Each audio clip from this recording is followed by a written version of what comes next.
Okay, I'm going to do a video here on the Diddley bow that I just made. It took me about 3 months. Started off making the Diddley bow, but I'll talk about the case first. It's custom made. I've found a couple tutorials on YouTube, and I'm really pleased with it.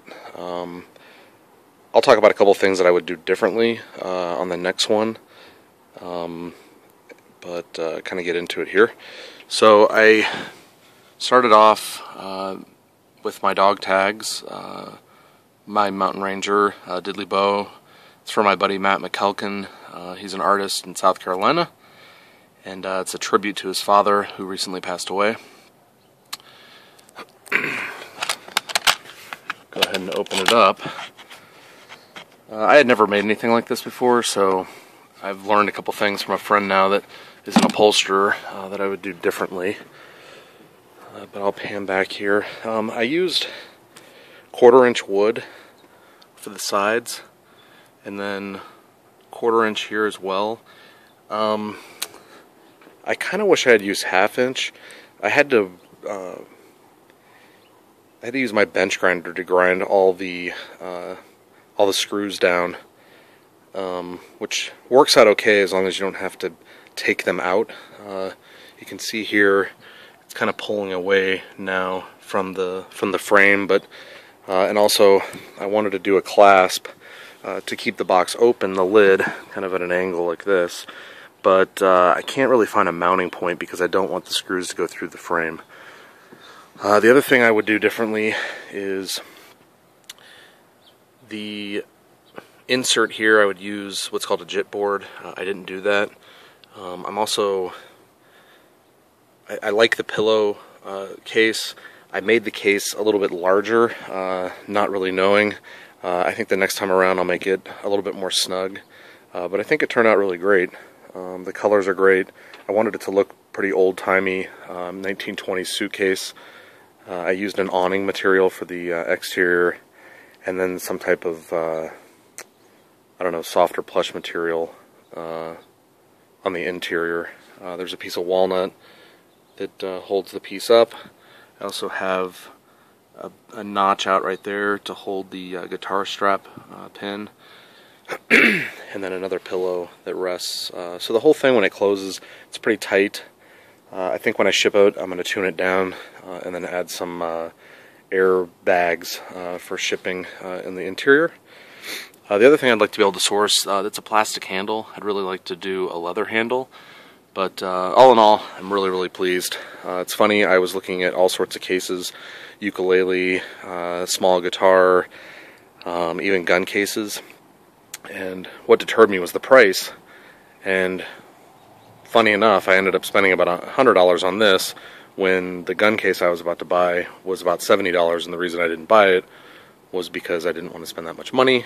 But regardless, I think it turned out, it really adds to the quality of the piece. So the Diddley bow, it's a 3-string fretless.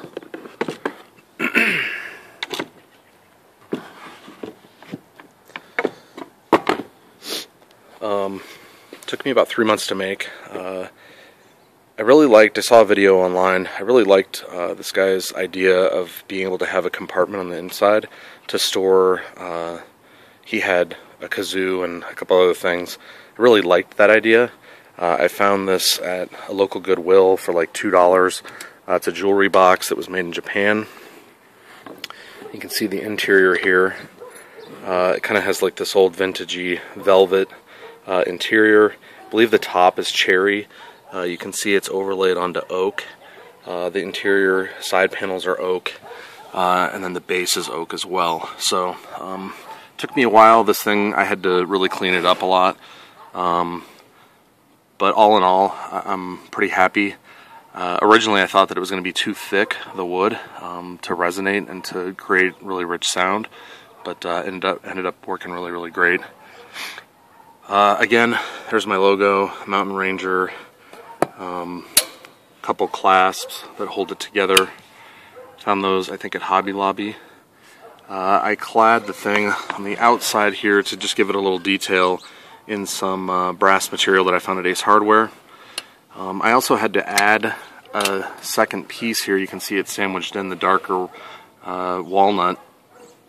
I did that because the internal electronics are actually behind that hinge right there, and I needed the space to give it a little bit of height, so that I could clear the electronics and still be able to open close the box and have a really clean look, rather than having all the wires, you know, hanging out. So I think that turned out really nicely.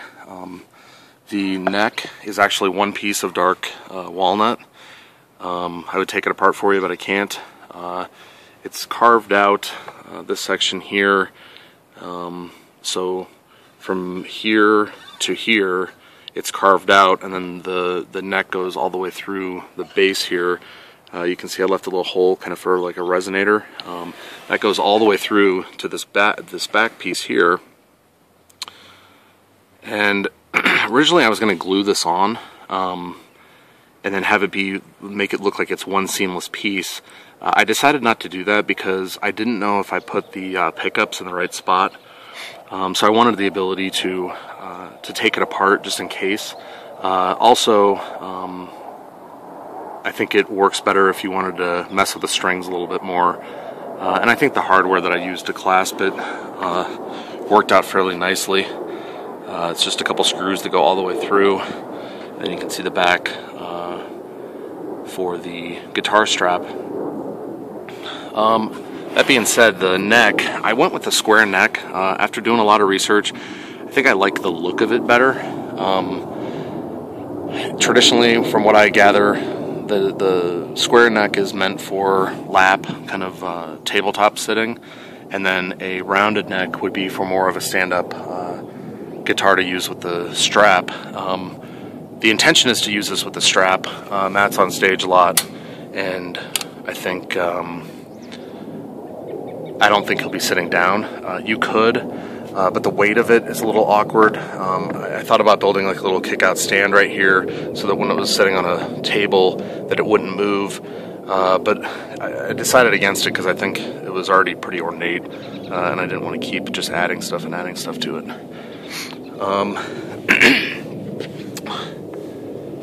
So the neck is dark walnut, or black walnut.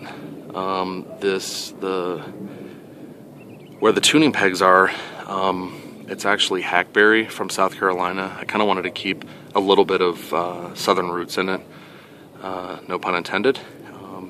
And then things like this little detail here, that was actually an unintended consequence of me just not paying attention when I was cutting the wood. But I ended up, I think it turned out to be a really, really nice detail. Kind of this section right here that's notched in right above the nut. But I think it turned out well. I should have made it so that the tuning pegs were offset from each other. After I had cut them, I realized that I messed that one up.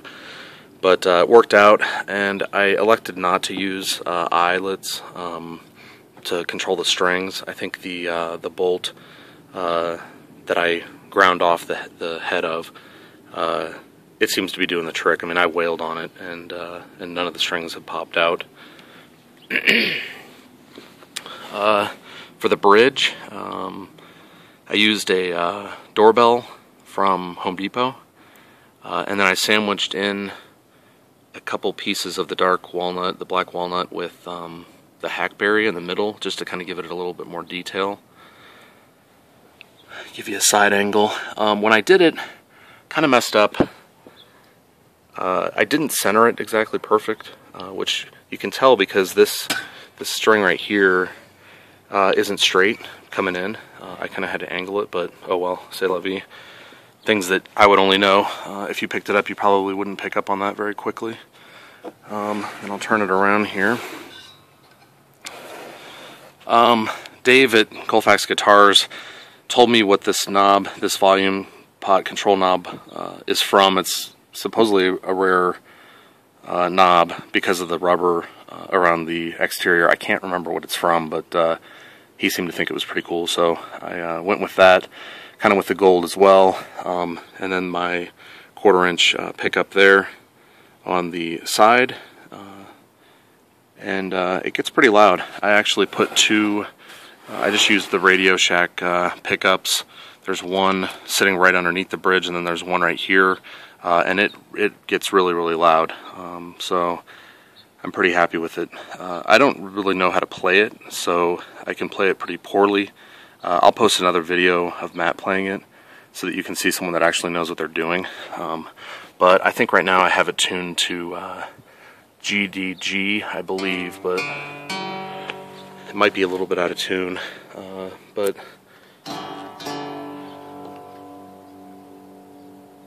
it sounds pretty good.